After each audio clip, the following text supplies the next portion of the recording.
Bismillahirrahmanirrahim. Assalamualaikum warahmatullahi wabarakatuh.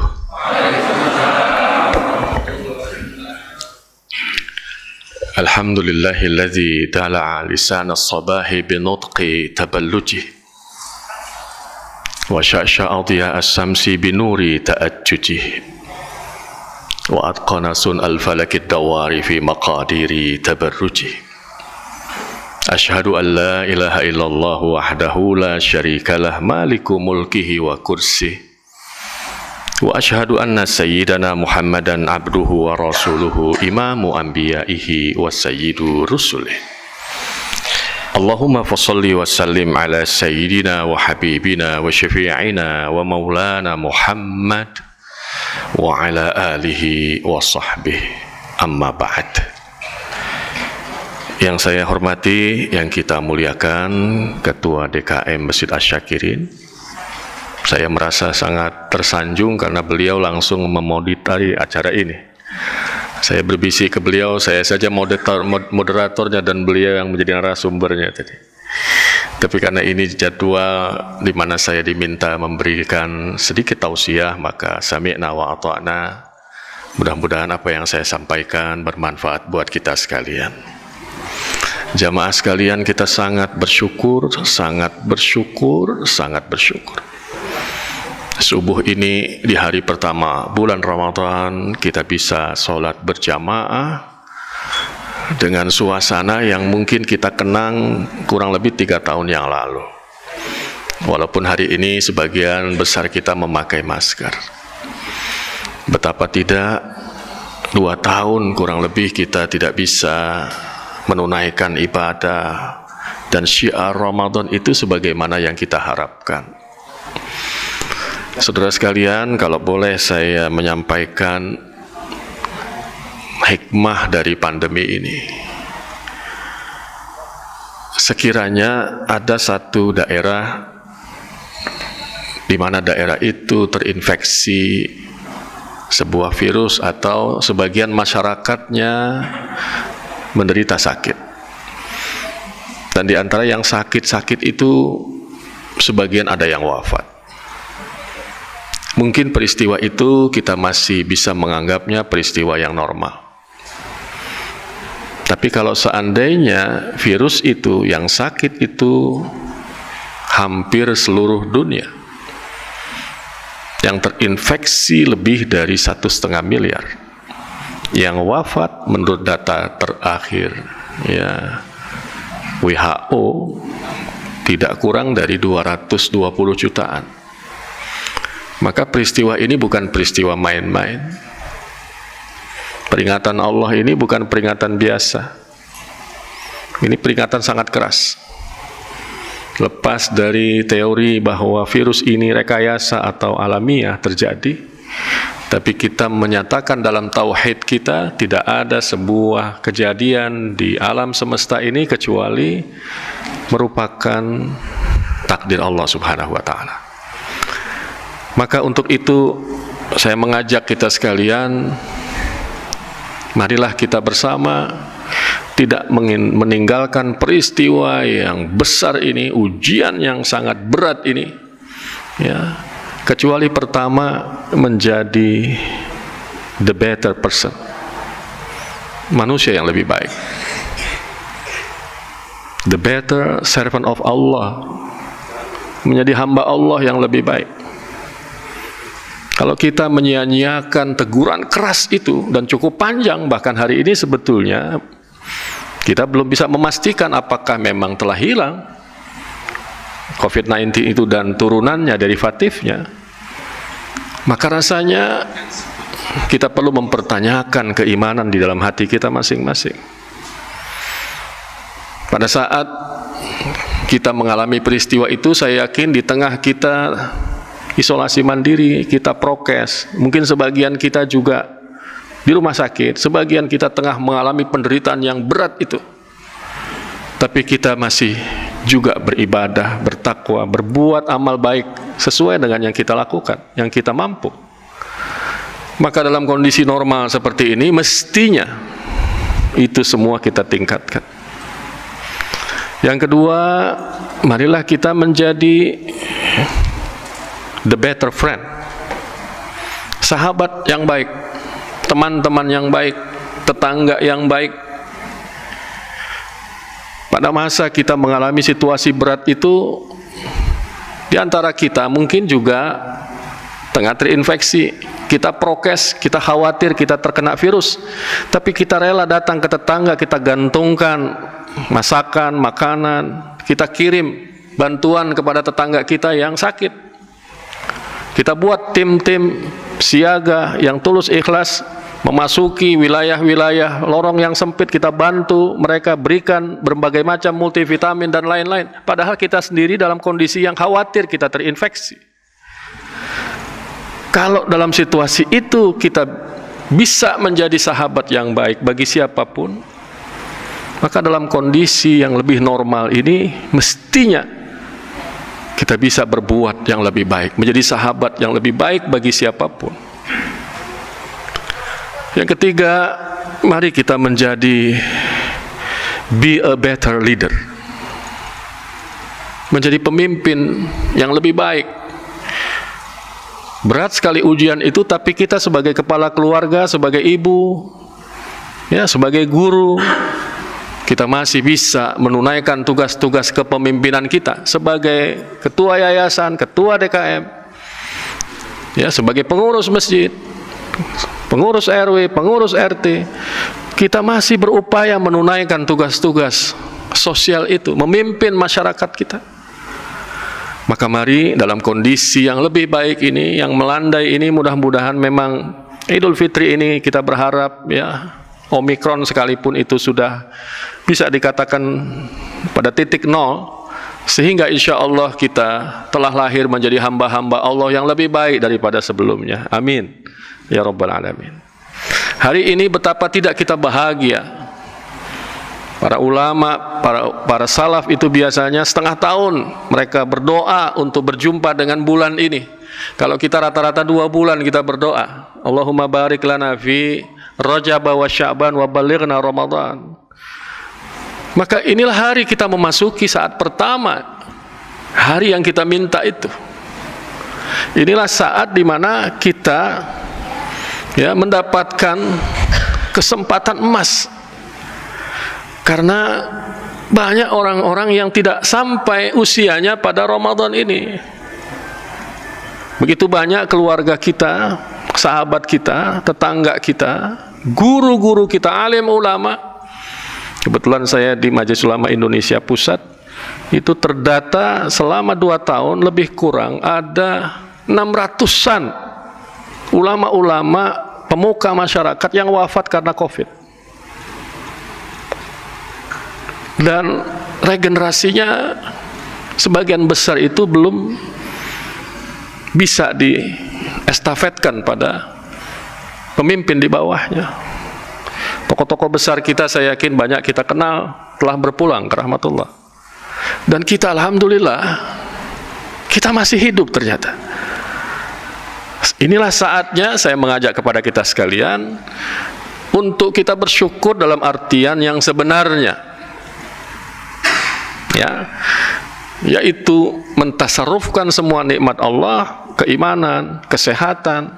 Mungkin kita punya rizki, kita punya fasilitas, kita punya kewenangan, kita punya kompetensi, skill, knowledge, dan lain-lain untuk Allah Subhanahu wa Ta'ala. Paling tidak fokusnya pada masjid kita ini, ya, apalagi tadi kita dengar tengah membangun gedung sekolah, ya, serbaguna.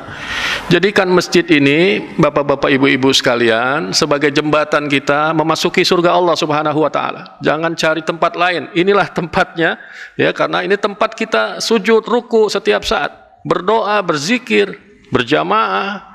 Maka sangat layak kalau kita juga tumpahkan rizki Allah itu ke masjid yang kita cintai ini. Saya sebetulnya ada slide, tapi mungkin tidak perlu digunakan, lebih baik nanti dialog saja, ya. Yang pertama saya mengajak kita sekalian, di samping bersyukur tadi, adalah memanfaatkan waktu, mengoptimalkan waktu. Nabi SAW mengatakan, Orang-orang yang memiliki akal yang jernih itu, yang mereka lakukan adalah memanage waktunya dengan optimal. Dan kata Rasulullah, orang yang paling pandai itu adalah orang yang menghargai waktu yang diberikan Allah. Sebuah nasihat yang penting dari seorang sufi wanita. Banyak orang mengatakan beliau ini adalah Ummus Sufiyah, ibunya para sufi. Bahkan ulama sekelas Imam Sufyanus Tsauri, ulama tabi'in yang sangat berhikmah itu, dan begitu banyak makalah-makalah beliau yang menjadi rujukan para a'immatul mazahib, dinasehati oleh Rabi'ah al-Adawiyah tentang waktu. Kata Rabi'ah al-Adawiyah, ya, innama anta ayyamu ma'dudat. Hai Sufyan Tsauri, kamu itu hanyalah kumpulan waktu. Dirimu itu adalah himpunan dari waktu. Dan idza dhahabal ba'du yushiku ayyadhhabal kullu. Kalau satu hari kau tinggalkan, maka pelan-pelan kamu itu sudah berkurang. Dan kamu akan mendekati hilangnya waktu, hilangnya kamu. Maka kata Rabi'ah al-Adawiyah, sekarang kamu punya waktu, masih ada, maka isilah dengan amal yang terbaik. Karena memang kita tidak pernah tahu, wa ma tadri nafsun madza taksibu ghada wa ma tadri nafsun fi ayyi ardin tamut. Kita tidak pernah tahu apa yang kita peroleh pada hari esok, kita tidak pernah tahu di mana kita akan wafat. Mari kita berazam, bulan Ramadan ini mulai dari semalam kita taraweh, tadarus kita mulai, ya, ada yang mulai i'tikaf bahkan di awal, tidak menunggu 10 hari yang terakhir. Sholat subuh berjamaah, majlis ilmu seperti ini, dan lain-lain program. Mudah-mudahan betul-betul sebagai, ya, sarana, media, event yang kita betul-betul isi dengan sebaik-baiknya. Inilah bulan yang kita tunggu semuanya, dan bulan ini Masya Allah, ya, mendapatkan julukan itu mengambil dari sifat-sifat Allah. Tidak ada makhluk yang diberikan sifat-sifat ilahiyah, ya, kecuali Rasulullah dan bulan ini. Sifat Allah itu azim, maha agung. Inilah bulan yang disebut dengan Syahrun Azim. Sifat Allah itu maha memberi rahmah. Inilah bulan disebut dengan Syahrul Rahmah.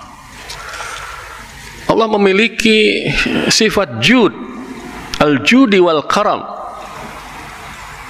Allah itu maha mencintai dan maha murah. Inilah Syahrul Jud wal Karam. Dengan kata lain, Allah men-share, ya, sebagian sifat-sifat mulianya pada bulan ini. Dan saya yakin kita semua sudah memahami bagaimana hebatnya bulan ini, bagaimana agungnya bulan ini. Mudah-mudahan start kita hari ini dengan start yang baik, tapi nanti terus kita akan akhiri juga dengan, ya, pengakhiran atau finishing yang juga baik. Karena biasanya stamina ketakwaan kita, ya, stamina keimanan kita di bulan Ramadan itu bukan increasing, tapi decreasing, malah menurun itu. Malam pertama tarawih penuh, ya, sampai ke jalan-jalan. 10 hari terakhir umat banyak tapi di jalan-jalan gitu, bukan di dalam masjid. Mudah-mudahan Asyakirin yang sejak kecil saya tahu ini Asyakirin, Masya Allah, ya, saya dulu aktivis pemuda masjid Jakarta, jadi kami tahulah, kami keliling lah, dan ini termasuk masjid yang populer, ini masjid yang, ya, masjid idola ini di Jakarta Timur nih, dan alhamdulillah sampai sekarang, ya, syiar-syiar masjid ini masih bisa dijaga dengan baik, alhamdulillah. Bapak Ibu sekalian yang saya hormati, apa yang kita perlu bekali ya menjalani bulan Ramadan di awal-awal ini? Yang pertama, yang perlu kita bekali untuk menjalani bulan Ramadan ini sesuai dengan sunnah Rasulullah, sesuai dengan harapan kita semua, adalah bekal ilmu. Karena dalam ya sebuah pernyataan yang walaupun ini bukan hadis, tapi intisarinya diambil dari hadis-hadis, Syekh Ibnu Ruslan mengatakan, wa kullu man bighairi ilmin ya'malu a'maluhu mardudatun la tuqbalu. Siapa saja yang melakukan amal, ya, perbuatan, ibadah dan lain-lain tanpa didasari oleh ilmu atau pengetahuan, maka amal-amal dia itu tidak diterima oleh Allah. Maka bekal ilmu ini penting. Kajian-kajian subuh seperti ini penting sekali. Karena tolabul ilmi itu bukan hanya sekedar fardu, tapi faridatun. Ada ya nisbiyah, ada tak taukid. Jadi kata-kata faridatun ini lebih dalam daripada fardun. Makanya kalau mengaji itu, tolabul ilmi itu, kita tahu minal mahdi ilal lahad. Sholat itu ada waktu-waktunya. Tapi kalau tolabul ilmi nggak ada waktunya, itu diharapkan terus menerus. Sebagaimana juga zikir. Zikir itu ya zikran katsira wasabbihuhu bukratan wa asila. Karena dasar ilmu lah ini, seseorang bisa melakukan amal-amal sebagaimana aturan yang sebenarnya. Mari kita hadir di majelis-majelis ilmu. Ya, sekarang ini kita belajar itu mudah sekali. Kita bisa gunakan gadget kita, tapi harus melalui seorang guru. Ya, karena belajar tanpa guru khawatirnya nanti ada hal-hal yang menyimpang. Saya mendapat informasi dari teman-teman di Kementerian Informatika, itu ada postingan-postingan yang pada awalnya postingan itu katakanlah sebuah hukum syariah, ya, sebuah postingan tentang agama dan lain-lain yang sumbernya awalnya benar, tapi kemudian ada tangan-tangan yang yang nakal, ya. Jadi postingan itu di copy paste, kemudian ada satu kata, dua kata yang dirubah sedikit. Yang tadinya misalnya wajib dirubah saja jadi sunnah. Ini sudah berbeda nanti dari hukum asalnya. Itu masih mending. Ya, derivatif hukumnya masih dekat itu, wajib dan sunnah. Tapi kalau kata-kata wajib menjadi haram, yang panjang itu postingannya kita baca, kemudian kita tidak punya dasar, kita tidak punya guru untuk bertanya. Inilah yang menjadi kisruhnya hukum-hukum syariat di negeri kita. Ini yang kita harus berhati-hati. Ya. Yang kedua, tentunya bekal yang kita harus miliki adalah menjaga kesehatan jasmaniyah dan rohaniyah. Mala yatimul wajibu illa bihi fahuwa wajibun, itu usul fiqih. Mala yatimul wajib, sesuatu yang tidak bisa kewajiban itu kita sempurnakan. Kita tidak bisa sholat kalau tidak sehat. Kita tidak bisa puasa kalau kita tidak sehat. Maka kesehatan itu menjadi wajib. Jadi hukum menjaga kesehatan bukan sunnah. Bahkan teman saya berkelakar, olahraga itu hukumnya wajib, bukan sunnah. Karena dengan olahraga kita bisa membangun atau menjaga stamina kita, kesehatan kita. Dan dengan kesehatan itulah sebetulnya kita beribadah kepada Allah, termasuk berpuasa Ramadan. Ya, kita akan berharap kita pelaku-pelaku ibadah puasa, bukan orang-orang yang diberikan kompensasi untuk meninggalkan puasa, yaitu orang yang sakit, orang yang wa'alal ladzina yutiqunahu, orang-orang yang berat menunaikannya. Ya. Karena apa? Karena staminanya tidak cukup untuk bisa menunaikan ibadah puasa. Kita tidak ingin hanya membayar fidyah di bulan Ramadan. Kita akan ingin menunaikan ibadah puasa. Itu yang kedua, mari kita jaga kesehatan kita Bapak Ibu sekalian, ya. Bersantap sahur boleh banyak, berbuka puasa boleh 2 piring, tapi jangan lupa ada habatus sauda di situ. Ya, ada vitamin C gitu. Ya, apalagi umumnya kita kalau bulan puasa jarang jalan pagi. Ya. Jadi mari kita jaga kesehatan kita, ya. Kemudian yang ketiga, ini penting agar ringan ibadah kita kepada Allah. Ibadah ini kan sebetulnya titik tolaknya pada kegiatan rohani. Agar rohani kita ringan, rohani kita bersih, ya, maka banyak-banyak kita, apalagi ini masih di awal bulan Ramadan, untuk mohon ampun kepada Allah, untuk bertaubat kepada Allah.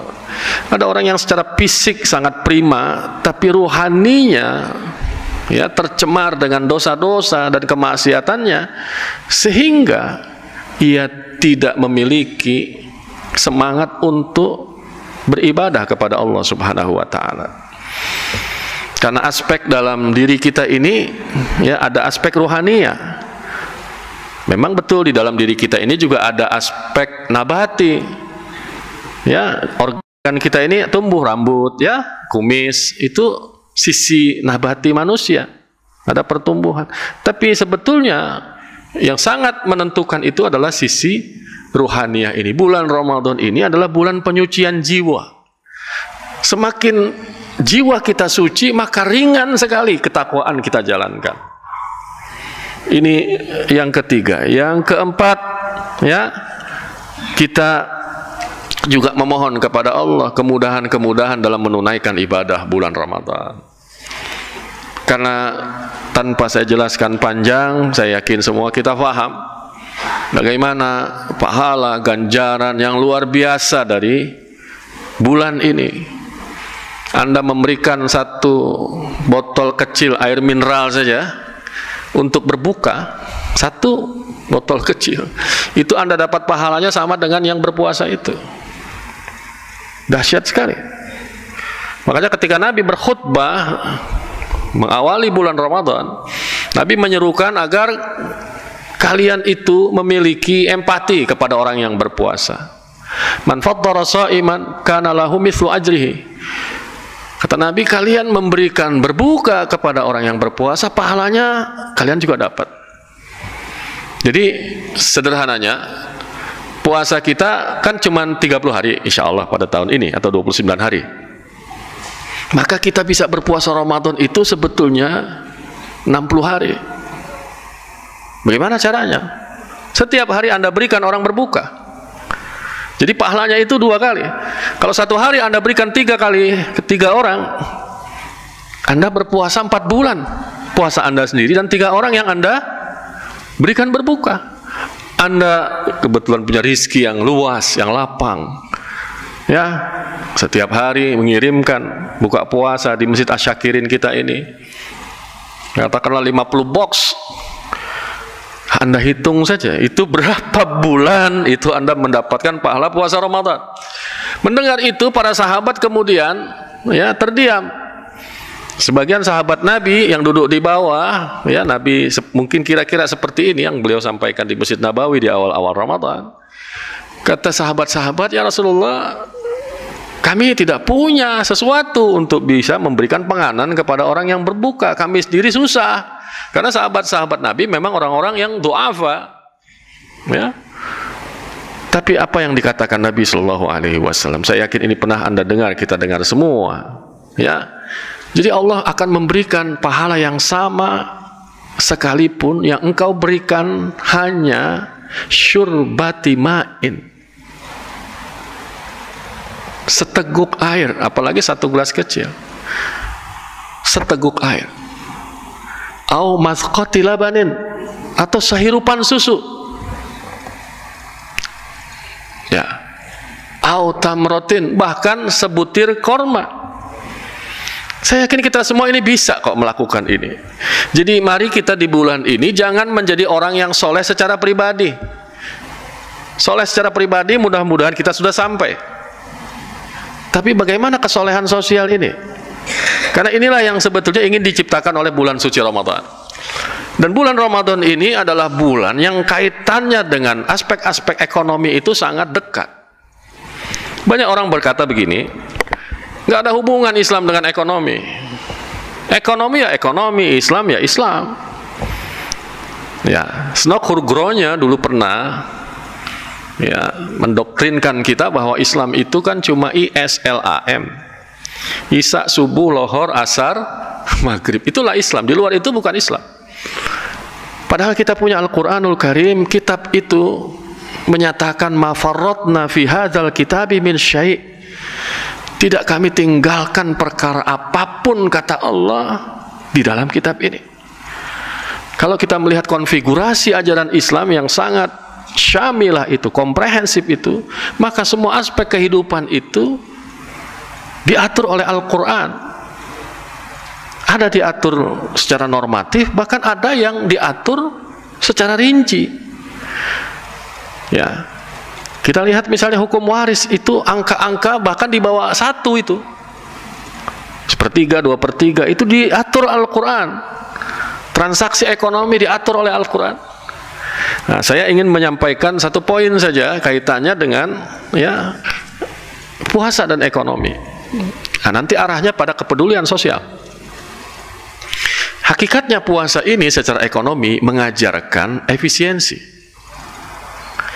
Karena kebiasaan kita di kantor, di rumah, atau di mana saja, ya, itu ada yang namanya breakfast ya, makan pagi ya. Ada lunch ya, makan siang ya. Ya. Ada entertain ya, kalau teman ngajak makan apa segala macam, atau kita ngajak makan teman atau orang yang bertamu ke rumah kita. Living cost kita kan akan bertambah itu. Ini di bulan ini kebiasaan-kebiasaan Anda berkonsumsi itu di stop. Tidak ada makan pagi, tidak ada makan siang, tidak ada entertain dan lain-lain, jajan, ngerokok dan lain-lain siang hari. Yang kemudian nanti disiapkan alokasi, mungkin sebagiannya untuk berbuka dan sahur. Saya yakin sahur kita pun tidak banyak. Jadi ada alokasi sisa living cost yang setiap hari kita keluarkan. Inilah yang diharapkan menjadi media investasi sosial. Pengeluaran kita mestinya di bulan Ramadan, ibu-ibu, belanjanya di hypermarket itu lebih sedikit. Tapi kan yang terjadi sebaliknya ya Pak ya. Kalau mau bulan puasa itu macet itu di mall-mall itu ya. Yang biasanya 1 troli itu 3 troli belanjanya itu. Bersyukur kalau itu untuk sedekah. Tapi menjadi aneh kalau bulan yang mengajarkan efisiensi ini kita malah tabzir, over dalam berkonsumsi. Ini yang pertama. Bahwa hubungannya sangat dekat antara puasa dengan ekonomi. Mungkin slide-nya bisa ditunjukkan itu dari dalam sekretariat, kaitan puasa dan ekonomi. Ya. Yang kedua, coba kita lihat puasa. Orang-orang yang diberikan keringanan tidak berpuasa, ya, walaupun puasa itu pahalanya luar biasa, 1 hari itu orang yang berbuka tidak karena uzur, dia sebetulnya tidak bisa mengcover nilai puasanya walaupun dia puasa selama 1 tahun. Ini besar sekali nih nilai pahala puasa 1 hari. Tapi kalau kita lihat Al-Baqarah 184, ya, komparatifnya orang-orang yang boleh meninggalkan puasa, wa man kana minkum maridhan, yang sakit, au ala safarin, atau musafir dengan syarat tertentu. Nanti ada 185, wa alal ladzina yutiqunahu, dan orang-orang yang berat berpuasa, mungkin pekerja kasar, orang yang bekerja di lepas pantai, atau orang yang sakit berkepanjangan, atau wanita-wanita yang menstruasi, maaf, yang nifas dan lain-lain. Fidyatun ta'amu miskin. Cukup membayar fidyah. Bayangkan nilai yang besar ini boleh dikompensir dengan membayar fidyah. Fidyah itu apa, Bu? Ada yang tahu? Ya, mud, 1 mud. Fidyah itu adalah memberi setangkup makanan kepada fakir miskin. Fidyatun ta'amu miskin. Fikih Imam Syafi'i dan imam-imam yang lain sepakat bahwa fidyah itu adalah 1 mud. 1 mud itu ukurannya apa sih, Pak? Mud itu dari kata madda ya muddu. Kalau 2 tangan ditempel, biasanya kita berdoa itu ya, kan begini kan? Ya muddu yadaihi fis sama. Ya, menempelkan kedua tangannya, menangkupkan kedua tangannya ke langit. Ini berdoa. Jadi mud itu ukurannya ini. Kalau tangan kita buka, kemudian kita penuhi dengan gandum, dengan beras, itulah sebetulnya ukuran satu mud. Beda dengan zakat fitrah, itu satu sa'. Satu sa' itu 4 kali mud. Ya, walaupun Al-Quran meminta, ya, siapa waman tatawwa'a khairan fahuwa khairullah, bahasanya begini, kalau cuma satu mud kebangetan gitu loh. Siapa yang bisa tatawu lebih dari, ya, mud itu, diberikan menunya yang lengkap, ya, diberikan porsi orang miskin itu mengenyangkan, itu khairun lahu, itu baik baginya. Jadi yang ingin saya katakan Bapak Ibu sekalian, puasa yang hebat itu nilainya ternyata bisa dikompensir dengan konsumsi yang sedikit saja. Artinya apa? Allah menilai ini tinggi nilainya. Ya, makanya kata Nabi Shallallahu Alaihi Wasallam, afdulu sodaqatin sodaqatun fi Ramadan. Sodaqah yang paling afdal itu sodaqah di bulan Ramadan. Ini jadi bukti juga. Kita lihat yang lain. Bulan Ramadan ini di closing, ditutup dengan sebuah amalan. Lagi-lagi bicara aspek ekonomi, zakatul fitri. Maaf, buat kita mungkin ya 10 kali lipat dari ukuran zakat fitrah itu bisa kita kirim. Bahkan sebagian besar kita, saya yakin, apalagi jamaah as-syakir ini yang saya tahu banyak sekali, ya, beramal, itu kadang-kadang kita kirim sekarung, 2 karung di masjid. Padahal zakat fitrah itu ini sangat menentukan puasa kita sebulan. Kata Rasulullah, puasa orang-orang beriman belum sampai ke langit. Mu'allaqun bainas sama'i fil ard. Floating dia, mengambang dia di antara bumi dan langit, belum sampai kepada Allah. Ini makna majazi, ya, bukan makna hakiki. Sehingga dia membayar zakatul fitri. Apa yang kita tangkap dari hadis ini? Hebat sekali zakat fitrah itu menentukan ini ibadah sebulan. Lagi-lagi Allah ingin mengatakan bahwa kepedulian sosial ini menentukan ibadah puasa kali. Dan ini kaitannya juga dengan ekonomi. Belum lagi zakat mal. Ya, ini distribusi aset. Kaila dulatun bainal aghniya'i minkum, agar distribusi aset itu terjadi di antara kalian. Jangan hanya pada segelintir orang-orang yang punya saja. Jadi ini sedikit dalil-dalil kita bicara puasa, bahwa aspek ekonomi ini menjadi hal yang penting dalam ibadah puasa. Ekonomi ini menjadi hal yang penting dalam Islam. Ekonomi ini menjadi perhatian yang sungguh-sungguh dari Al-Quran. Dan ternyata ayat Al-Quran yang terpanjang itu adalah ayat tentang ekonomi. Ya, 6.632 ayat Al-Quran itu yang paling panjang ayatnya adalah ayat tentang transaksi ekonomi. Kalau surah-surah yang kita hafal ini, ya, termasuk saya juga, Bapak Ibu sekalian, umumnya surah-surah yang pendek, ya. Jadi habis Al-Fatihah biasanya kita baca apa? Yang ada kulnya, Ibu, ya. Ya, kulhu yang paling kita hafal, ya. Qul a'udzu birabbil falaq, qul a'udzu birabbin nas. Kalau qul ya ayyuhal kafirun kadang-kadang kita macet itu di tengah. Ini kapan lakum dinukum waliyadin, muter-muter itu la a'budu ma ta'budun, balik lagi gitu, ya. Apalagi suruh jadi imam jahar gitu, belum tentu kita mau itu, ya. Dan ayatnya pendek-pendek itu. Tapi Anda lihat surah Al-Baqarah 282. Itu satu lembar. Satu ayat. Ternyata ayat itu bicara tentang transaksi hutang piutang, transaksi ekonomi. Pentingnya adil dalam transaksi, perlunya notaris. Wal yaktub bainakum katibun bil adil. Profesi notaris itu baru dikenal di Eropa di abad ke-17 di Italia. Tapi Al-Qur'an di abad ke-5 sudah menyebut tentang pentingnya, ya, perjanjian para pihak itu ada juru tulis yang tidak punya konflik of interest. yang adil. Wal yaktub bainakum katibun bil adil. Lebih dulu Al-Quran bicara notaris.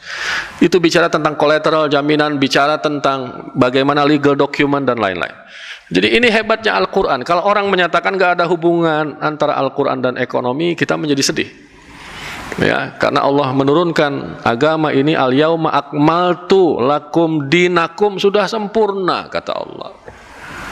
Jadi aspek-aspek ekonomi juga harus menjadi perhatian kita. Maka untuk itu hadirin sekalian, karena saya dibisiki tadi ya oleh orang tua kita, pimpinan kita, ada sedikit tanya jawab kalau memang ada, maka saya ingin simpulkan ya, ini kultum ya Pak. Kultum itu kan kuliah terserah antum gitu ya. Terserah narasumber gitu. Ya, yang pertama wajib kita bersyukur, bersyukur dan bersyukur. Optimalkan ya detik-detik, menit-menit, jam, hari di bulan Ramadan ini untuk kita betul-betul mengoptimalkan dengan amal ibadah yang bisa kita lakukan. Ya, karena 2 tahun lalu kita nggak bisa seperti ini. Ya, kemudian yang ketiga, mari hargai waktu. Dan terkait dengan ibadah Ramadan, bekal kita mari kita jaga, kita siapkan, terutama kesehatan kita. Karena Omikron juga mungkin masih mengintai. Jadi saya setuju kalau kita masih pakai masker, ya masih sering minum jahe, susu gitu ya, habas sauda dan lain-lain. Dan yang terakhir, mari kita jangan lupakan ibadah Ramadan ini bukan hanya ibadah mahdoh, ubudiyah. Ya, itu wajib kita lakukan, harus kita lakukan, tapi juga ada ibadah sosial. Ya, demikian, mudah-mudahan bermanfaat. Mohon maaf kalau ada yang kurang berkenan. Billahi taufiq wal hidayah. Wassalamualaikum warahmatullahi wabarakatuh. Baik, Bapak Ibu sekalian, demikian paparan yang telah disampaikan oleh Bapak Ustaz. Jadi ada 3 hal yang kami bisa tangkap, bahwa kita dianjurkan untuk bersyukur kepada Allah Subhanahu wa Ta'ala, kemudian memanfaatkan waktu. Kemudian yang ketiga adalah bagaimana hubungan bagi puasa dengan masalah ekonomi, hubungan sebagai agama mahdoh, ibadah mahdoh dengan ibadah sosial kita. Baik Bapak dan Ibu sekalian yang mau bertanya, silakan. Untuk kali ini ada 3 orang, satu di bagian kanan saya, tengah dan di depan. Mungkin ada yang mau bertanya Pak, silakan Pak Yahya.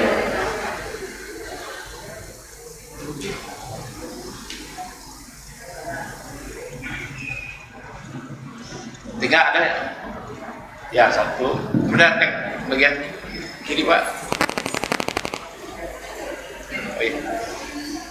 Assalamualaikum warahmatullahi wabarakatuh. Pak moderator ini yang saya Pak Ustaz. Gini Pak Ustaz, saya tertarik dengan COVID. Jadi alam semesta ini berisi segala nikmat adalah ciptaan Allah. Apa yang terjadi pasti Allah tahu. Nah, saya ingin bertanya, kalau kita kaitkan COVID ini dengan apa yang Allah lakukan, musibah segala macam, itu adalah keputusan Allah. Gimana kita bisa, kalau kita bisa menjelaskan ini dari sisi yang universal? Terima kasih.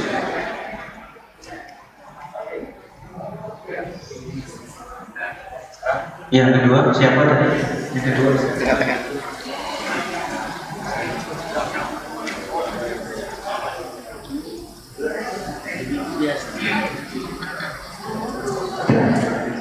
Assalamualaikum warahmatullahi wabarakatuh. Terima kasih atas kajiannya, sangat menarik. Ada 2 pertanyaan yang ingin saya tanyakan, Pak Ustaz. Ketika kita ingin menentukan 1 Ramadan, ini kita sebagai masyarakat yang awam ini kadang-kadang kebingungan. Apakah memakai ru'yatul hilal atau dengan hisab? Sedangkan kita ini dituntut untuk mengikuti keputusan pemerintah. Bagaimana yang menentukan 1 Ramadan dengan hisab? Itu pertama. Yang kedua, nikmat yang paling kita sering adalah nikmat waktu. Kita kadang sering menyia-nyiakan waktu, tapi begitu cepat. Kadang-kadang kita sadar bahwa kita suka tidak bisa menikmati yang namanya waktu. Nah, bagaimana cara untuk kita bisa menggunakan waktu yang sebenar-benarnya? Apalagi di bulan suci Ramadan kadang-kadang kita suka lalai, apalagi banyak tidur bisa.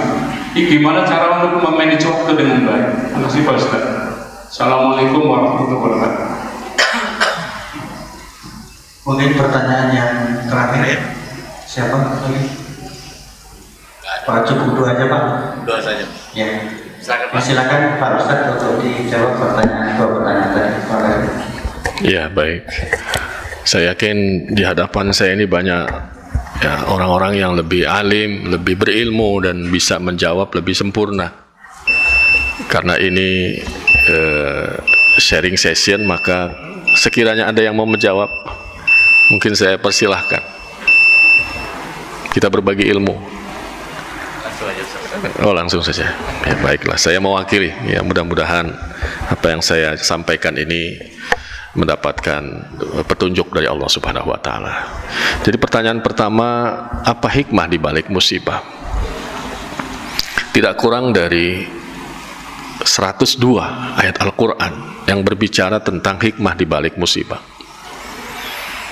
Bahkan Rasulullah Shallallahu alaihi wasallam pada saat masih berada di Mekah, ya, kalau tidak salah di Al-Baqarah ayat 55, itu ujiannya kan luar biasa. Rasulullah dan para sahabat di Mekah itu jumlahnya masih minoritas, ya, tapi ujiannya itu tidak hanya ujian yang sifatnya tindak pidana, ya, tapi juga tindakan-tindakan yang ya menghancurkan, merusak, bahkan membuat Rasulullah itu tidak bisa memenuhi kebutuhan primernya, makan dan minum, karena disabotase. Sehingga Al-Quran mengatakan masathumul ba'sa wa dharra'u wa zulzilu hatta yaqular rasul wallazina amanu ma'ahu mata nasrullah. Sampai Nabi mengatakan, ini kapan ini pertolongan Allah? Ya, mereka Nabi dan para sahabat ditimpa dengan kesulitan, ya, kesukaran dan ujian yang begitu berat, sampai beliau digoncang-goncangkan jiwanya. Berkatalah Nabi dan para sahabat pada masa itu, kapan pertolongan Allah ini datang? Kok berat sekali. Tapi hikmah di balik itu semua, Nabi kemudian ya mendapatkan kekuatan fisik rohaniyah, terutama rohaniyahnya, untuk menunaikan hijrah. Dan di hijrah itu beliau potensi-potensi yang telah ditempa di Mekah itu beliau eksplorasi dan berhasil membangun kota Madinah. Jadi pasti di balik musibah itu hikmahnya juga Allah berikan. Ya, hikmah dari COVID ini tentu banyak. Ya, dokter kita ini pasti bisa memaparkan lebih luas. Hampir semua aktivitas ketika COVID itu di dunia ini terhenti. Aktivitas industri, aktivitas di dalamnya juga, ya, penebangan hutan dan lain sebagainya. Jadi bumi sepertinya saat itu ya melakukan healing. Jadi berhentinya aktivitas yang merusak bumi sementara waktu. Menurut para ahli pada masa COVID itu higienitas H2O, air, itu mencapai puncaknya. Polusi mencapai titik terendah. Ya.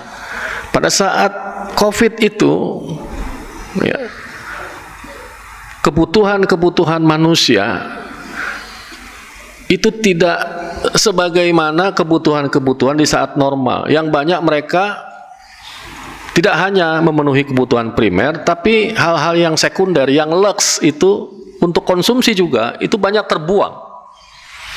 Konsentrasi kita umumnya pada konsumsi kesehatan. Saya yakin semasa COVID kita lebih banyak beli vitamin, ya, beli jahe merah gitu ya, dan lain-lain. Tapi kalau tidak COVID kita kan kemana-mana, hotel-hotel, makan di mana-mana, sehingga ya itu banyak mubazir terjadi. Masa COVID ada hikmahnya Pak, kita dekat dengan keluarga kita. Kita bahkan bisa ngajarkan cucu kita mengaji, anak kita ngaji langsung kita yang ngajarkan. Kita tahu bagaimana tabiat dia 24 jam yang selama ini mungkin tidak kita kenal anak kita. Di masa Covid itu banyak hikmah-hikmah terjadi. Jadi kalau ditanyakan tadi, ya ini musibah dari Allah. Ya, kita yakin ini musibah bagi Allah. Bagi orang yang beriman ini ujian, bagi orang-orang maaf yang mungkin durhaka kepada Allah, ini ya siksa di muka lah gitu ya. Jadi ya semacam uang mukanya lah ini dikasih. Nanti yang besarnya itu di akhirat. Itu mungkin yang bisa saya sampaikan. Kemudian yang kedua, penentuan isbat ya Pak. Rasanya hanya terjadi di Indonesia memang. Di Mesir, Syekh Al-Azhar yang paling alim itu, ya, kalau beliau bukan menteri wakaf dan keagamaan, tidak akan berani mengumumkan penentuan awal Ramadan. Begitupun Saudi Arabia dan lain-lain. Jadi hanya satu pihak yang diberikan kewenangan mengumumkan. Kalau kita mungkin karena begitu demokratis ini, musola pun kadang-kadang melihat hilal, mengumumkan. Ya, Ustadz yang tidak mengerti astronomi, nggak pernah belajar ilmu hisab, ilmu falak, bicara tentang awal Ramadan.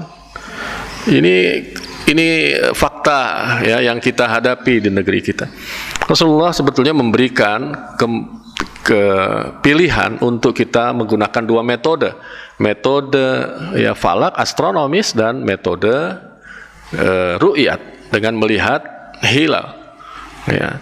Dalil-dalil tentang metode ilmu falak ya astronomis bisa dihitung ya secara matematis itu sudah ada, dan sebagian sahabat-sahabat Khulafaur Rasyidin itu sudah juga memberikan inspirasi itu. Artinya itu cara yang benar. Kalau saudara-saudara kita ya Muhammadiyah menetapkan kemarin itu berdasarkan astronomis, ilmu falak, ilmu hisab, benar. Ya, ilmu ru'yat juga banyak dalilnya. Al-Quran juga menyampaikan hal itu. Hadis juga menyampaikan sumu li ru'yatihi wa aftiru li ru'yatih, dengan melihat hilalnya. Itu benar. Jadi dua metode ini benar. Dua metode dikombinasi, apalagi itu hal yang sangat baik. Persoalannya cuma satu ini. Mestinya hanya ada satu pihak yang berkompetens mengumumkan. Itu saja. Ya, bahwa dua metode itu benar, iya. Tapi yang kita harapkan memang hanya satu pihak yang berhak mengumumkan di Indonesia, karena ibadah puasa ini ibadah yang termasuk publik, ibadah jam'iyah. Sesuatu yang bersifat publik itu mestinya ulil amri. Gitu. Ya, tidak bermaksud kita mengkritisi, tapi siapapun ya yang mengumumkan mestinya memang yang diberikan kompetensi untuk itu, sehingga tidak ada fitnah di kaum muslimin. Ya, kita bersyukur memang kita toleran, tapi rasanya tidak nyaman juga kalau kemarin kita belum puasa, nggak nyaman juga kita lewat, oh sedang Idul Fitri, kita masih puasa. Pasti itu ada ketidaknyamanan, ya. Jadi mungkin hal ini yang bisa saya sampaikan. Kemudian bagaimana kita bisa mengelola waktu dengan sebaik-baiknya. Ya, tadi saya mau sampaikan hadisnya, kata Nabi, ya ada 4 waktu yang baiknya Anda kelola. Ya.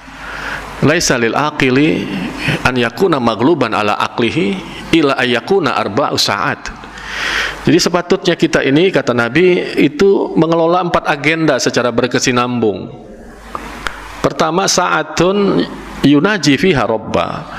Ada satu schedule di mana kita gunakan itu untuk bermunajat kepada Allah, memohon keselamatan. Naja yunaji, artinya memohon pertolongan Allah, karena kita tidak pernah tahu skenario kehidupan ini. Kita minta tolong kepada Allah. Yang kedua, wasa'atun yuhasibu fiha nafsa. Ada saat kita melakukan evaluasi. Yang ketiga, kata Nabi, wasa'atun yatafakkaru fi sun'illah. Ada saat kita belajar, kita merenung, kita bertafakkur. Ya, mungkin kalau ke depannya itu research ya dan lain-lain. Itu harus ada saat seperti itu. Ya. Kemudian wasa'atun yakhlu fiha li hajatih. Ada saat kita memenuhi kebutuhan ekonomi kita, hajat kita. Jadi 4 ini, kata Nabi, kalian atur secara berkesinambung. Ada saat munajat, ya tahajud, sholat subuh tadi dan lain-lain. Ya, yang kedua ada saat kita melakukan evaluasi. Ini syahrul muhasabah, bulan Ramadan. Ya, ada saat kita bertafakur, gunakan akal kita, melihat ya bagaimana keadaan sosial, bagaimana umur bumi sekarang ini, bagaimana keadaan kaum muslimin dan lain-lain. Dan yang terakhir adalah saat dimana kita memenuhi hajat hidup kita. Ya, jadi 4 ini saja yang Nabi sebutkan. Ya, mudah-mudahan kita bisa praktekkan ya dengan detail-detail yang bisa kita lakukan. Ini saja mungkin Al-Mukarram Bapak Dr. Muhammad Irsyad yang bisa saya sampaikan. Saya berdoa mudah-mudahan Dewan Pengurus Masjid ya kita semua jamaah mendapatkan rahmat, diberikan kesehatan ya dan diberikan keikhlasan untuk kita beribadah kepada Allah dan melakukan amal-amal finansial. Billahi taufiq wal hidayah. Wassalamualaikum warahmatullahi wabarakatuh.